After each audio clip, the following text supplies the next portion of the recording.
बोलो बोलो दुर्गा मैया की जय। एखन अपने सब सुन रहल छी आरपीआर रिकॉर्डिंग स्टूडियो के भक्तिमय प्रस्तुति। Music by DJ Umesh Shukipur Bazar.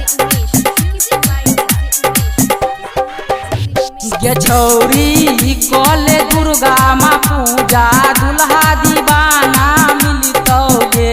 गे छौरी कले दुर्गा माँ पूजा दुल्हा दीवाना मिलतौगे।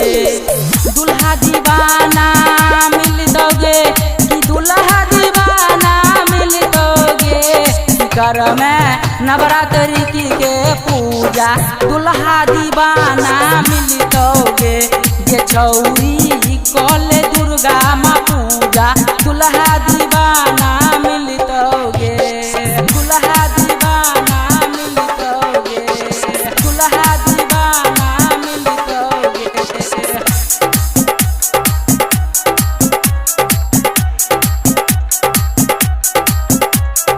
Music by DJ Umesh Shukipur Bazar. की कर में नवमी दशमी के पूजा तोहर सब काम है तो पूरा। गे छौरी सब काम है तो पूरा पूरा। की कर में नवमी दशमी के पूजा तोहर सब काम है तो पूरा। गे छौरी सब काम है तो पूरा।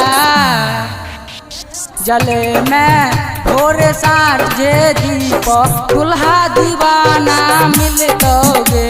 जले में भोरे साँझे दीप दुल्हा दीवाना मिलतौगे। दुल्हा दीवाना मिलतौगे। दुल्हा दीवाना मिलतौगे। Mix by RPR recording studio Sarwai Sundarpur. Music by DJ Umesh Shukipur Bazar. तमन में दुर्गा मैया के जपी हैं। गे छौरी मेला में कतौ नहीं रुकी हैं। गे छौरी मेला में कतौ नहीं रुकी हैं। रुकी हैं। तमन में दुर्गा मैया के जपी हैं। गे छौरी मेला में कतौ नहीं रुकी हैं।